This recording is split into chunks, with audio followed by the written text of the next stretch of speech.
Dear students, हम जो topic start करने जा रहे हैं वो प्लास्टिड्स का है और इसमें मेनली हम फोकस रखेंगे क्लोरोप्लास्ट के ऊपर। सबसे पहले प्लास्टिड्स को हम देख लेते हैं कि ये क्या हैं। These are membrane bounded, mostly pigment containing structures present in plant and algal cells. ठीक है, ये दो बेसिक पॉइंट्स आपने याद रखने हैं कि मेम्ब्रेन बाउंडेड होंगे और इनको हम प्लेस करते हैं डबल मेम्ब्रेनस की कैटेगरी के अंदर, और इनके अंदर पिगमेंट्स प्रेजेंट होंगे। जैसा कि आप एक कॉमन एग्जांपल क्लोरोफिल्स की पढ़ते हैं, कैरोटिनॉइड्स की पढ़ते हैं, these are found in the plastids. अब इन प्लास्टिड्स की तीन बेसिक टाइप्स हैं जो आपने पढ़ी हैं, जो कॉमन टाइप्स हैं। उनमें नंबर 1 पे हमारे पास आ जाते हैं chloroplast. These are most abundant and green coloured plastids. ठीक है, ये क्लोरोप्लास्ट इनको कहेंगे। दूसरी टाइप हमारे पास है क्रोमोप्लास्ट की। These provide colour other than green, और इसीलिए इसकी कॉमन लोकेशन होगी फ्लावर्स के अंदर, फ्रूट्स के अंदर, यहाँ पर ये प्रेजेंट होंगे। They help in pollination. तीसरी टाइप हमारे पास आती है ल्यूकोप्लास्ट की। These are colourless plastids. ये अंडरग्राउंड पार्ट्स के अंदर प्रेजेंट होंगे और इनका एक बेसिक फंक्शन स्टोरेज के अंदर होता है। They are involve in storage of different chemical components, जैसे कार्बोहाइड्रेट्स हैं, बाकी कंपोनेंट्स हैं। तो हमारा मेन फोकस होगा क्लोरोप्लास्ट के ऊपर। हम इसको ब्रीफली डिस्कस करेंगे। एक तो आपने सबसे पहले ये पॉइंट याद रखना है कि जो क्लोरोप्लास्ट का नंबर है, इनका साइज और इनकी शेप, ये सेल टू सेल वेरी करती है। जैसे सबसे ज़्यादा क्लोरोप्लास्ट प्रेजेंट होंगे मीज़ोफिल सेल्स के अंदर, और इसी तरह से अगर हम इनके साइज़ को डिस्कस करें, they range about 4 to 6 micrometre in size. मैंने जैसे कहा है कि ये डबल मेम्ब्रेन बाउंडेड स्ट्रक्चर्स हैं क्लोरोप्लास्ट, तो ये भी आपने जहन में याद रखना है कि ज़्यादातर ऑर्गेनेली सिंगल मेम्ब्रेनस होते हैं, लेकिन chloroplast, mitochondria, these are double membranous structure.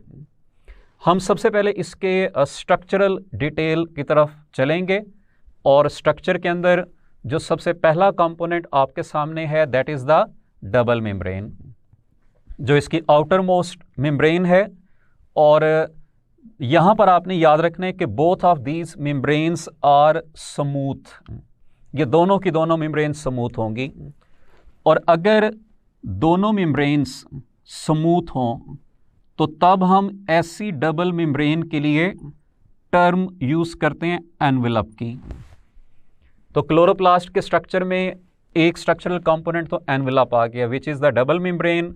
Both membranes are smooth which surround the chloroplast. एक आउटर मेम्ब्रेन होगी, दूसरी इनर मेम्ब्रेन होगी, और इन दोनों मेम्ब्रेन्स के दरमियान में जो स्पेस प्रेजेंट होगी, that space is called as inter membrane space. आपने ये स्पेस याद रखनी है, इसका एक बड़ा इंपॉर्टेंट रोल आप पढ़ेंगे जब फोटोसिंथेसिस की तरफ चलेंगे। इसको हम इंटर मेम्ब्रेन स्पेस का नाम देते हैं। उसके बाद इस क्लोरोप्लास्ट के अंदर सैक लाइक स्ट्रक्चर्स प्रेजेंट होती हैं। इन सैक लाइक स्ट्रक्चर्स को हम कहते हैं थाइलाकॉइड सैक्स, या इनको हम थाइलाकॉइड्स का नाम भी देते हैं। These are sac like structures, और इनकी जो इनर स्पेस है या इसकी ल्यूमेन है, that is called as thylakoid interior space. यानी हर एक थाइलाकॉइड के अंदर स्पेस होगी, ल्यूमेन होगी, that will be called as thylakoid interior space. इन थाइलाकॉइड से दो तरह की स्ट्रक्चर्स क्लोरोप्लास्ट के अंदर डेवलप होती हैं। उनमें से एक को हम कहते हैं ग्रेनम। ये आपके सामने मौजूद है कि thylakoids are arranged in form of cluster, या आप कहेंगे कि ये पाइल अप हो जाते हैं, एक दूसरे के ऊपर स्टे करते हैं, इससे जो पाइल बनता है, जो स्टैक बनता है, जो क्लस्टर बनता है, इस क्लस्टर को हम कहते हैं ग्रैनम। और usually 1 granum contains approximately 50 thylakoids, इससे ज़्यादा भी हो सकते हैं, तो 50 और more thylakoids will be present in the granum. इसी ग्रैनम की मेम्ब्रेन्स के ऊपर अटैच्ड होते हैं फोटोसिंथेटिक पिगमेंट्स। उनमें जो सबसे इंपॉर्टेंट पिगमेंट आपने पढ़ा हुआ है दैट आर क्लोरोफिल्स। तो इसलिए अगर आपसे ये क्वेश्चन पूछा जाए कि क्लोरोफिल्स आर लोकेटेड ऑन, तो उसका आंसर होगा ग्रैना। ग्रैना के ऊपर ये लोकेटेड होंगे। इन क्लोरोफिल्स का काम क्या है? लाइट एनर्जी को कैप्चर करना और उसको कन्वर्ट करना इनटू द केमिकल एनर्जी। और इन रिएक्शंस को जहाँ पे ये कन्वर्जन होती है, इनको हम कहते हैं लाइट रिएक्शंस। तो ये भी आपसे क्वेश्चन पूछ सकते हैं कि what is the site at chloroplast that captures the light energy? Answer होगा ग्रैना। या क्वेश्चन आपसे पूछ सकते हैं what is the location of light reactions? Correct answer होगा ग्रैना। या what is the location where light energy is converted into the chemical energy? इसका correct answer होगा ग्रैना। अब उसके बाद कुछ और भी थाइलाकॉइड्स होते हैं जो ग्रैना को आपस में कनेक्ट करते हैं। These are comparatively long. इनके लिए टर्म हम यूज करते हैं इंटरग्रैना की, और इनको हम कहते हैं non green parts of the chloroplast. अब नॉन ग्रीन पार्ट का मतलब क्या है कि इन पर क्लोरोफिल नहीं होगा, तो इसीलिए इनका बेसिक रोल क्या होगा? इन्होंने ग्रैना को आपस में कनेक्ट करना है। नॉन ग्रीन पार्ट हैं, ग्रैना को हम कहते हैं green part of the chloroplast. Green part क्यों कह रहे हैं? Because it has chlorophyll. Chlorophyll क्या है? It is the main photosynthetic pigments. और आपने पढ़ा होगा कि structurally this chlorophyll resembles with the heme portion of haemoglobin.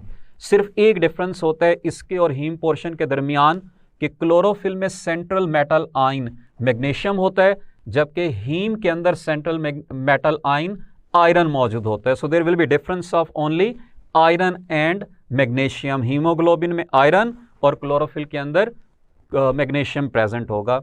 तो ये हमने अब तक 4 स्ट्रक्चरल कंपोनेंट्स को पढ़ा है, एनवेलप, थाइलाकॉइड्स, ग्रैना और इंटरग्रैना। अब मैं चल रहा हूं नेक्स्ट 5th कंपोनेंट की तरफ, जिसको हम स्ट्रोमा का नाम देते हैं। And this stroma forms the matrix of the chloroplast. एक तो आपने याद रखना है कि this is the major portion of the chloroplast, यानी जितने भी कंपोनेंट्स हमने पढ़े हैं इनमें से जो मेजर प्रोपोर्शन में मौजूद होता है दैट इज स्ट्रोमा। स्ट्रोमा की कंपोजिशन को अगर हम देखें तो इट कंटेन्स डीएनए। यहां पर डीएनए होगा सिंगल मॉलिक्यूल और सर्कुलर होगा। उसके साथ साथ आपने याद रखना है कि it also has RNA. Ultimately जहां पर डीएनए प्रेजेंट होगा वहां पर आरएनए भी प्रेजेंट होगा। और डीएनए आरएनए प्रेजेंट होने का मतलब यह है कि यहां पर राइबोसोम्स भी प्रेजेंट होंगे।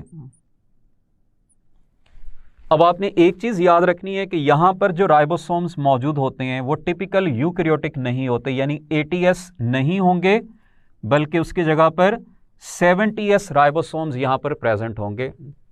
प्लस आपने याद रखना है कि this stroma contains different type of proteins, various enzymes, और इन एंजाइम्स की हेल्प के लिए को एंजाइम्स भी प्रेजेंट होंगे which will be helping the enzymes in different processes. अब यहां पर ये जो जितने कंपोनेंट्स प्रेजेंट हैं इनको अगर हम फंक्शंस के साथ रिलेट कर लें तो आपने एक तो याद रखना है कि stroma is the site for dark reactions. Photosynthesis के 2 रिएक्शंस होते हैं, लाइट रिएक्शंस की लोकेशन है ग्रैना और डार्क रिएक्शंस की लोकेशन है स्ट्रोमा। और इसी डार्क रिएक्शन की प्रोडक्ट होगी कार्बोहाइड्रेट यानी ग्लूकोज। तो आपसे अगर क्वेश्चन पूछें कि ग्लूकोज की सिंथेसिस कहाँ होती है, तो answer will be stroma of the chloroplast. Plus आपने ये याद रखना है कि यहां पर प्रोटीन सिंथेसिस भी होगी, और प्रोटीन सिंथेसिस का मतलब है ट्रांसलेशन के थ्रू। तो अगर आपसे क्वेश्चन पूछें कि क्लोरोप्लास्ट के अंदर what is the location for protein synthesis और ट्रांसलेशन, तो उसका भी आंसर स्ट्रोमा होगा। आपने ये दो इंपॉर्टेंट कैरेक्टर्स यहां पर जरूर याद रखने हैं। एक आपने डीएनए क्या पढ़ा है कि डीएनए इनमें सर्कुलर होगा, और दूसरा आपने पढ़ा है कि इनमें राइबोसोम्स 70S मौजूद होते हैं। अब ये दोनों कैरेक्टर्स हैं बैक्टीरियल, यानी बैक्टीरिया आल्सो है सर्कुलर डीएनए, बैक्टीरिया है 70S राइबोसोम। तो इसलिए आपने याद रखना है कि क्लोरोप्लास्ट को एवोल्यूशन के लिहाज से हम कंसीडर करते हैं कि they have taken origin from the photosynthetic bacteria. और ये आपने एक हाइपोथेसिस पढ़ा होगा, इस हाइपोथेसिस को हम कहते हैं एंडोसिम्बियोंट हाइपोथेसिस। तो according to this hypothesis these chloroplast are considered to be evolve from the bacteria. और कौन से बैक्टीरिया, वो मैंने आपको बताया, these are the photosynthetic bacteria, वहां से ये ओरिजिन लेते हैं। दूसरा आपने याद रखना है कि डीएनए की प्रेजेंस की वजह से These chloroplasts are self replicating, यानी ये खुद से भी रेप्लिकेट कर सकते हैं। प्लस आपने याद रखना है कि आपने पढ़ा है कि कुछ प्रोटीन्स यहां पर भी सिंथेसाइज होती हैं, तो हम कह सकते हैं कि दे आर सेमी ऑटोनोमस, यानी ये सेल पर 100% डिपेंडेंट नहीं होंगे, कुछ काम ये खुद भी कर रहे होते हैं, तो इसलिए हम इनको सेमी ऑटोनोमस का नाम देते हैं। जी, अब हम इस क्लोरोप्लास्ट के टॉपिक से रिलेटेड कुछ प्रैक्टिस क्वेश्चंस को देख लेते हैं। क्वेश्चन नंबर 1 आपके सामने है, chlorophyll is found in chloroplast at alpha thylakoids, beta grana, charlie intergrana और डेल्टा स्ट्रोमा। तो ultimately these are found on the grana, जिसकी वजह से हमने पढ़ा था कि these are the sites for light reactions of photosynthesis. तो करेक्ट आंसर इसका बीटा होगा, यानी ग्रेना। दूसरा क्वेश्चन आप देखिएगा, chlorophyll is different from heme of haemoglobin in having alpha nitrogen, beta calcium, charlie iron और डेल्टा मैग्नीशियम। तो chlorophyll के अंदर सेंटर में मैग्नीशियम होगा, हीम में आपने पढ़ा था आयरन। तो यहाँ पर क्योंकि क्लोरोफिल का पूछा है तो हमारा करेक्ट आंसर डेल्टा होगा, यानी magnesium will be the central metalline in case of chlorophyll molecule. एक और क्वेश्चन हम देख लेते हैं, it is the site for glucose synthesis in chloroplast. Glucose synthesis होगी डार्क रिएक्शंस के दौरान।